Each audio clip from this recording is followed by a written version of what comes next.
हिकिड़ो माण्हू सां सफ़र कजे गॾिजी, ख़बर पवंदी त हीउ कहिड़ी तबियत जो माण्हू ईअं माण्हू हिक ॿिए खे ॾिसे थो, मजलिस में आयो या कचहरी में वेठो या ईअं त हर को ख़्वाजा खिज़र बणियो वेठो आहे, हर को माण्हू ॾिसण में त सुठो लॻे थो।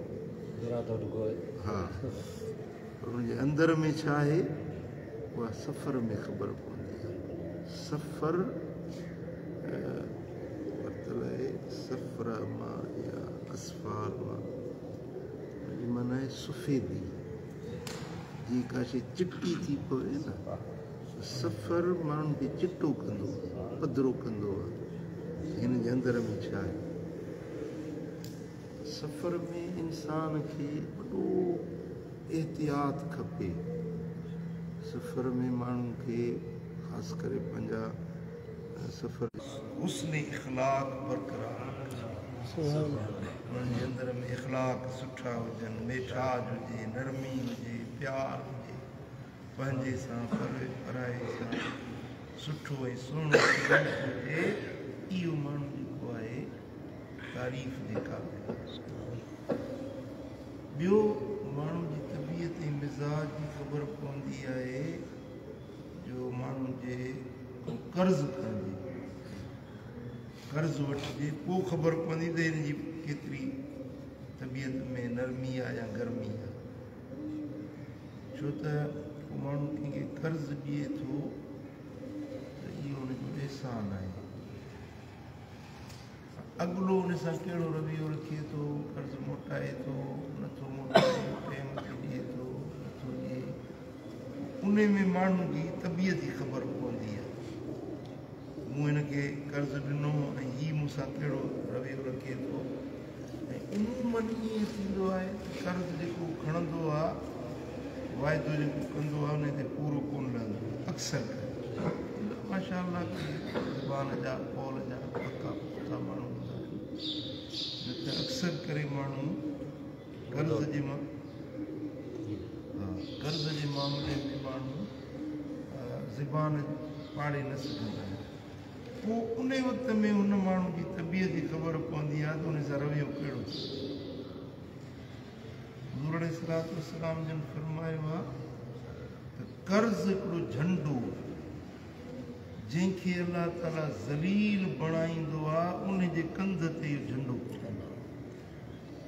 कर्ज़ु ज़िल्लत जो झंडो आहे, ॾींहं जी परेशानी आहे, राति जी बेआरामी आहे, ज़हनी सुकून ख़तमु कंदड़ आहे कर्ज़ु। सो अलाह सभिनी खे कर्ज़ खां बचाए। जेतिरे क़दुरु थी सघे माण्हू कर्ज़ खां बचे, उहो किनायत करे, किफ़ायत करे, पंहिंजो जेको अलाह ॾिना आहिनि वसीला उन मज़ो पंहिंजी पूरत करे कर्ज़ु न खणे।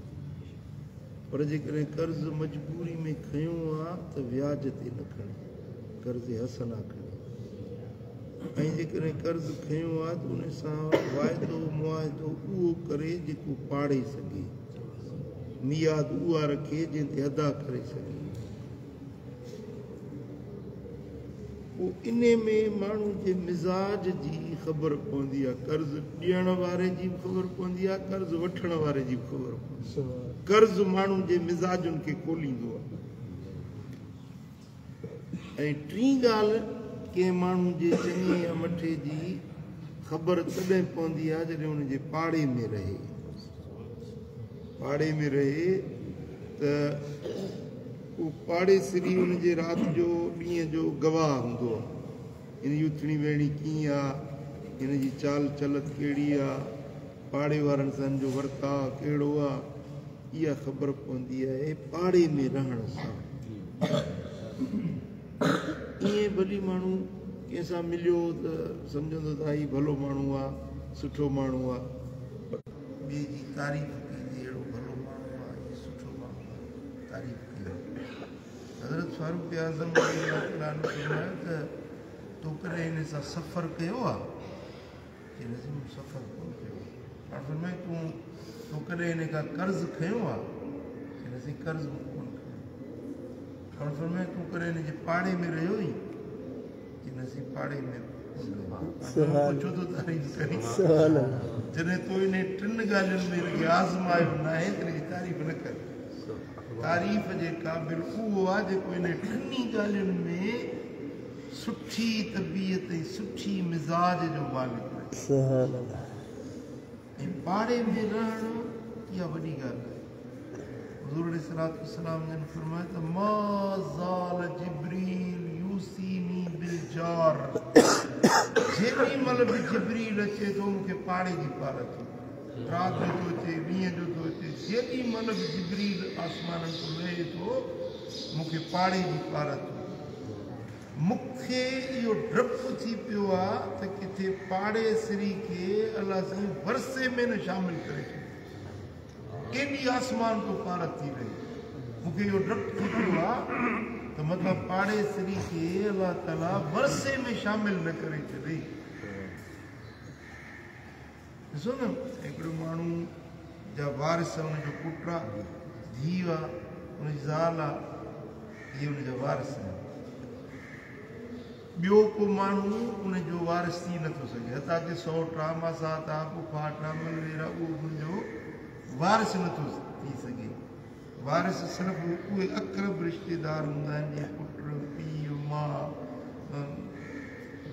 औलाद आहे न्याणियूं आहिनि उहे उनजे वारिस थी सघनि थियूं हुज़ूर जन फरमायो त जिब्रील एॾी पार थो खणी अचे मूंखे डपु थी पियो आहे त पाड़े वारनि खे अलाह ताला किथे वरसे में न शामिल करे सुभान एॾी आसमाननि तां पाड़े जी पार थो ॾे मन कान युमिनु बिल्लाहि वल यौमिल आखिर फला युअज़्ज़ जारहु जेको माण्हू अलाह ते ईमान रखे थो जेको माण्हू क़यामत जे ॾियारे ते ईमान रखे थो उनखे खपे त पंहिंजे पाड़े सिरी सां ओड़ो न हले सुभान पाड़े सिरी खे न ईज़ाए इहा ईमान जी निशानी मोमिन हुजण जी अलामत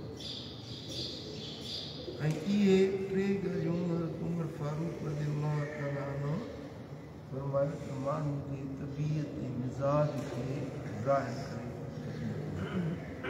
अलाह ताला जो शाम असांजी तबियतूं सुठियूं करे आमीन असांखे रबूए बणाए जंहिंमें अलाह राज़ी सुभान अल्लाह